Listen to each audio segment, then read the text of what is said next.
You're listening to the Fast F1 podcast. Hello again, everyone, and welcome back to the Fast F1 podcast with me, Danny Kane. And I'm Eddie Meteye-O'Kane. And today we are talking about the 2024 Spanish Grand Prix. Aramco Spanish Grand Prix. Sorry, I ruined it. Yeah, at Barcelona, not people's favorite track. Usually produces a pretty boring race. Yeah. This one I don't think was too bad, actually. I think that Really? it was decent. I wouldn't call it a great race, but I don't think it was too bad. Kept us entertained. There were a lot of passes into turn one. There was an alternate strategy in the race. I felt it was pretty good. But we'll get into all that. How bad are they usually? I mean, I've been watching F1 since 2020 at the Bahrain Grand Prix. That was the race that made me want to watch F1. Well, but I have been really starting to watch like every single race and stay off track and think about F1 literally every single minute of every single day starting this year. Yep. I almost watched every race last year. I mean, that did not include the first part of the season. But anyways. Yeah, well, Barcelona is usually pretty... Barcelona is usually pretty processional. Yeah. Um, Not nice to have three pretty boring races in the past four races. Oh, I don't know. Canada was awesome. Well, Canada was three out of the four. And I thought the Emilia-Romagna Grand Prix was pretty good, too. That had Norris chasing Verstappen down toward the end. That was toward the end. Well, nothing else was nice. Still exciting. Anyways. So, in practice, Mercedes, it seemed, back on form. They've been slowly getting back toward the front. They brought more upgrades at Canada and again at Barcelona, and they were going quick in practice. Hamilton topped one of the sessions, I believe. I'm almost positive that that's correct. Yeah, they said they found their flaw. Every time people keep saying, but have they really found it, or are they just going to screw it up again? No, it looks like they actually finally found it, but they're still probably about the fourth best team. They're very hit and miss, and it's hard to believe them because they've had a lot of times where they'll have a fast practice session on Friday and say, we know what's wrong with our car, and then Saturday they're slower, and then the race comes along and they're destroying their tires, or they're just slow, or something like that. Definitely. Or it'll be the opposite, where they're nowhere in practice, but then all of a sudden the weather changes or something for Sunday, and they're really fast in the race. Yep. No news.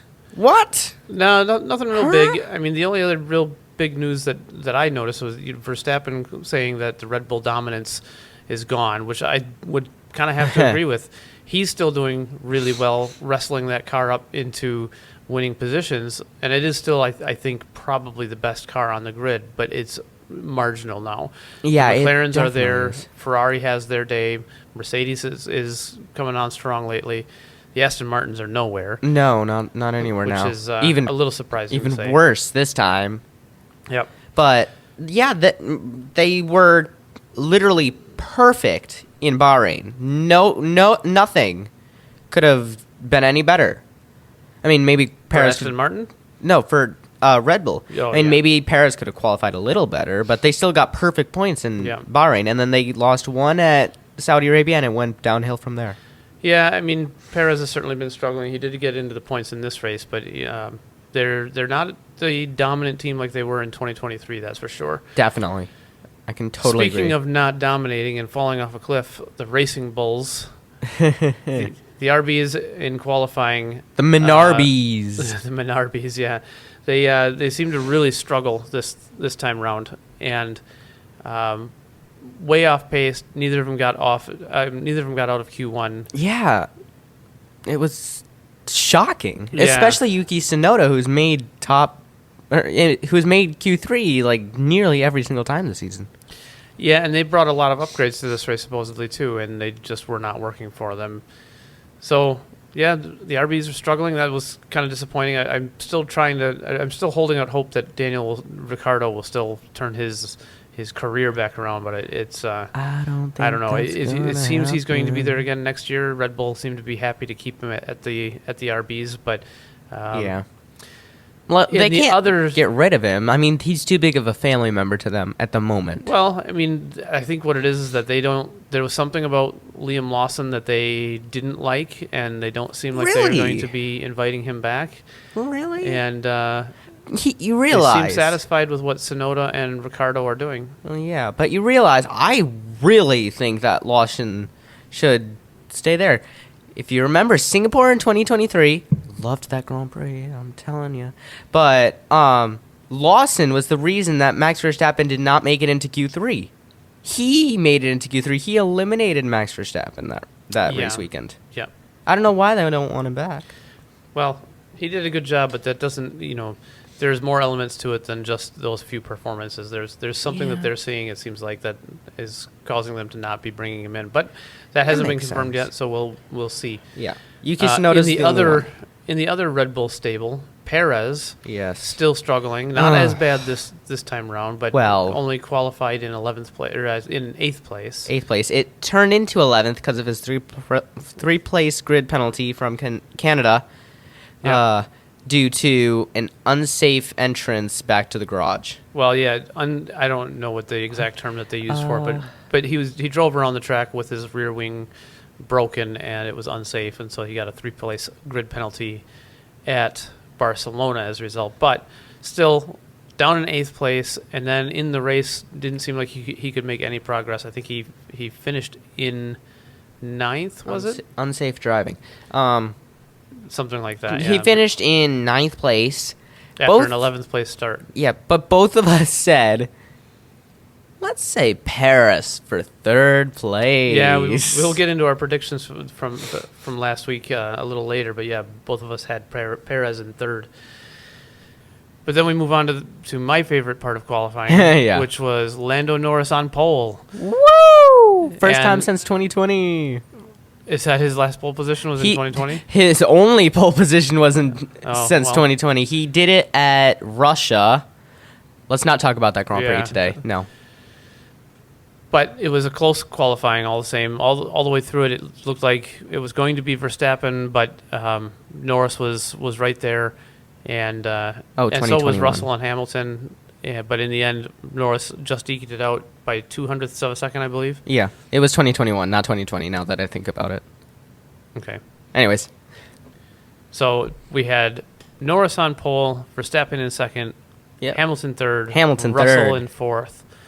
And Russell got off the line really well. Got a slipstream from Verstappen and a slipstream from Norris, And was able to Hamilton. swing around the outside of the both of them. It was such an amazing move. That's this Start of the season. Yeah, this Overtake of the Month award is gonna be a bloodbath of votes, cause this vote or this Well, it's gotta be overtake. Albon, though. Are you sure? Yeah. I mean, yeah, His move that in was Canada was awesome. Yeah, that Canadian. That's what I was gonna say. Is it gonna be Albon with the overtake, That's or what that would, or Albon would Russell have- for the overtake? I would give it to Albon as well. That was Albon would have my vote for sure. that was an amazing overtake. But it didn't last long. No, it only lasted Verstappen- 2 laps. Yeah, Verstappen on the second lap, able to get back past Russell with a bold pass. 3 liters and 3 laps. Well, I mean 2 liters. Let's move Sargent to the Norris top. started off in first, but he lost the lead before they even got to the first corner. So Oh, I thought like after the 4th lap, I was like, let's move Sargent to the top. That's possible. okay, It's not possible. okay. But a little later through the race, Norris ignored his engineer again. When did he ignore his engineer? He ignored his engineer when he said, "Let's defend Russell." He just wanted to go right for Verstappen. He No, never he didn't- listens. No, that wasn't an argument between them. That was his engineer asked what he wanted to do. He said, "No, I don't want to. know, I don't but want he to defend against Russell." He It's- never takes the suggestion though. I don't know why. It just it's I- weird if I you think if you think about it. picking and choosing your data points because I know. he works with his engineers a lot. He I mean, does, They all he does. do. But once in a while, the thing is, you will hear on the radio the times when they have a disagreement because that's the part that's interesting. When they agree with each other, they don't play that team radio on the broadcast. Yeah. Little later, Hamilton and Sainz, racing incident. And yes, I'm even saying that's a racing incident. I It know was Hamilton. borderline because it was the slightest of contact. Hamilton did go off track and kept the position. But it was a racing incident. I mean, there was also a bit of contact, but it was a racing incident. I'm saying that as a Sainz fan, too. Well, and Leclerc and Sainz had a momentary coming together as well. They did. I don't know if they made contact or not, but They that did. was a close pass nevertheless. I saw a picture. I did not see it on camera, but I saw a picture. I could see some debris in the air. Okay, well, It was there you very go. small debris, though. Norris went on an alternate strategy, went really long on the first set of tires. Very long. Went a bit long on the second set of tires, and was hoping to. On the second time, he was able to undercut Russell. But not Verstappen. But he was coming back at Verstappen. He was. And he was closing him down initially about a second a lap, but then that kind of stabilized, which is kind of what I expected when I saw him coming out of the pits. That he'd make progress at first, but then it would normalize. I didn't think he was making progress. I thought he wanted to destroy his tires. Yeah, he was going really He fast. really at first. wanted that win, I could tell. He really wanted Well, it. and to that end, Norris felt after the race that he should have won the race, but did. he lost the race at the start. He did say that. He's right. He did. Had he led into turn one, I think he would have. He would have won. Yeah, he's been saying And that even all if day. even if he'd been behind Russell, and Verstappen was behind Norris, I think that Norris still wins that Well, race. of course, because the Mercedes are awful this year. Well, they're not that bad. I mean, Well, Hamilton still okay. got third, and Russell got fourth, and They finished- Russell was also compromised by his strategy. They put him on hard tires, which was not the tire to be on for the last stint. They finished second last year. They got more than a tenth of the money. That's quite a bit of money. They led Ferrari at the end of last year's Abu Dhabi Grand Prix, I think by 1 point. Yeah, they have not They've- been there this year as much, but they Then did again, a let's fine look job. at Alpine. They did a fine job in this race, though. And yeah, the Alpines. Actually, the Alpines weren't as bad this time. They got point. I think they had a I double know points why. finish. Actually, Yeah, they did. I think I know why. Why? Because of the return of the team principal from Renault. He would Just know how because to of what? put You got to talk louder. sorry. The return of the team principal from Renault, You're talking about Flavio I can say Flavio it. Briatore. Flavio Briatore. Yep. Yeah. I think he put them into shape. I think he made them do 1,000 push-ups right before the race. I don't know. We'll see what kind of influence he has, but I'm sure Yeah. that he hasn't had that dramatic of an influence already. It's only been a week. Yeah. But Williams, not the best finish. Both finished last. Both started last. Yeah, they were way off pace this race again. Three-place grid penalty for Logan Sargent at the start. He was already in last, though, so you couldn't have done anything to him. And then Albon started from the pits for some reason. For changing his power unit. Oh, that's right. Yeah. Or changing elements of his power That unit. is a good penalty, I will say. That's a beautiful penalty for changing your engine. I guess. I mean, they did what they had to do to get a new power unit elements in the car on a race where he was going to be starting toward the back anyway. Yeah, Alonso, I will have to say, terrible finish for him at the Spanish Grand Prix, his home race, and he was a lap down. Yeah, the Aston Martins were way off pace. He did go off track at the first lap, though, but it didn't cost him really anything. No. So with that finish, Norris moves up to second in the championship ahead of Leclerc. He does, but by a very small margin. Same with Sainz and Perez. They're still only 5 points away from each other. Yep, Perez in fifth, right? And Sainz is in fourth. Yes. Yeah. It's official. Verstappen has over 100 points of Perez, but it hasn't even been halfway through the season. Yeah. Perez is going to do way worse than he did last season. Well, we'll have to see. I mean, if he can turn his form around or not. But I think the bigger thing is that the McLarens and Ferraris and Mercedes are all taking it to the Red Bulls now. They and are. Verstappen does not have it all his own way at this point. So he's still And he doing doesn't a great have job. his- He still has a pretty sizable lead in the championship. But he doesn't have his teammates' help anymore.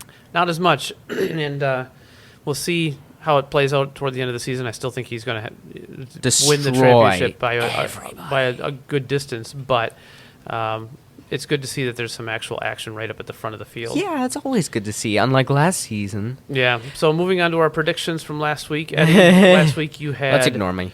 You had Piastri winning the race, Verstappen in second, and Perez in third. I didn't get any of those right. Not a single one of No, those, right? no. No. Let's Verstappen move ended to up you. winning. Yeah, Perez, Piastri, both not on the podium. Yeah, and I had predicted Verstappen win. Yes. Got that one right. And then Leclerc and Perez in second and Could've third. Leclerc sworn. ended up fourth, and Perez was down in Ninth? ninth. So, I could have sworn he said Norris for P2. no, we had listened to it back just before we recorded tonight, and yeah, I had said Leclerc. Yeah. So, moving on to... Well, one more thing. Hamilton gets his first podium, and he keeps up his Oh, yeah. podium streak every single season. That's 18. Hamilton got third place, yeah. He's gotten a podium in every single season that he's raced. That's crazy. What's Schumacher crazy, didn't even do what's that. crazier than that is to think that a couple of years ago we were talking about, will he be able to get a race win in 2022 when they were, No. and then in 2023, same thing, because had he done that and gotten a win this season, he would have had a win in every single season as If well. he won the 2022 British Grand Prix, because he had the potential to do that. It was close. I mean, at But one if he point it won looked like that, that'd be could've. pretty crazy. Yeah. But I don't think he's going to do it in 24.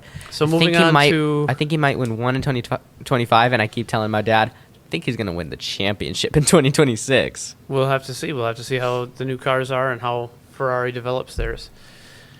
So moving on to the next race, which is at... Where's the next one at? The next one is at the Red Bull Ring? Is it? I don't remember. I think it is. Yes. It's either Silverstone or... No, Red Bull Ring is before Silverstone. He's looking it up. I'm going to look it up. He's here comes the phone. He's logging in. The next round is Austria. Yeah. So moving on to the Austrian Grand Prix this weekend. What's your first place prediction for Austria? The Red Bull Ring. Red Bull Ring. Red Bull 1-2. No, I'm kidding. I could not do that. Verstappen will win with seconds to spare, though. I think he'll have a 10-second lead. And then P2. Leclerc's pretty good at this track. I will say that. P3 is a very tough one, though. I have to say Sargent. Sargent, huh? Yeah. All right. Let's do that. What's your actual answer? That is my actual answer. You really want to put down Sargent as... No! Okay. So what is your actual I answer have then? no idea. It's hard to decide now with the field Yeah. having closed up. Well, I know, but I know Verstappen and Leclerc are going to be 1-2. I bet. Okay. I think it's Norris P3. I'll just put Norris, I guess. Whatever. Norris for P3. I'm still yet. It's been 10 races. I'm still yet to get a perfect score this season. Dad's got 2. Or maybe am going even to maybe say- even 3. I'm going to say that Norris is usually pretty strong in Austria. This is where he got his first podium. Oh yeah, you're He right. tends to go pretty well here, so I'm going to put Norris P1. Yeah. I think he's going to get his second race win. Wow. I think he's been doing really good. I think the McLarens in general are a lot stronger, which is why after Verstappen in second, I'm going to put Piastri. Piastri Oh in third. wow. So we have a McLaren That's crazy. 1-3 with Verstappen in the middle. Double podium for McLaren. That's right. Yep. They have done that this gonna season, happen. haven't they? Or They're no, gonna they get- haven't. They're going to get a 1-2 by the end of the season. I'll say that. No, they won't. Yeah, they will. By the end of the season, they'll have either Norris Piastri or a Piastri Norris. No, I think Norris and It's Piastri. gonna happen. Don't crush my dreams. Too late. I'm gonna say it anyways. I know Piastri has got to have a win this season. There's no way he doesn't. We all know how good of a driver he Well, is. we'll have But to once see. he does win, he's either gonna have Norris like bottom 5 out of the 10, so like 6th, 7th, 8th, 9th, 10th, or he's not gonna finish. And then Norris will win a couple. Piastri won't even get as high as Q3 when Norris wins, though. Well, That's my guesses. We'll have to see. We will see. So that's going to wrap up the 2024 Spanish Grand Prix race review. And what do you think? More to come. Good race in Austria, or what do you think it'll be a bit of a snoozer? Oh, it's gonna be a nice race in Austria. It always is, especially when it rains. Austria does produce some pretty good races a lot of the time. Yeah, We'll it see is how a fun big race to watch. we'll see how big the crashes are in the first 2 corners. You're predicting a crash in the first 2 corners, huh? Well, I mean, like after the first turn and then after the straight, Yeah. that turn. Let's see like more Hamilton Rosberg contact through that part. Yeah. Last lap drama. That'd be interesting. Let's have Rosberg come right back into Russell's car. All right. Well, that's going to do it for this episode. Make sure you give Yeah. this podcast a like on whatever podcast platform you're listening on. Thanks again for listening. I'm Danny Kane. And I'm Eddie Meteye-O'Kane. And this has been the Fast F1 podcast. Yes, it has. Goodbye.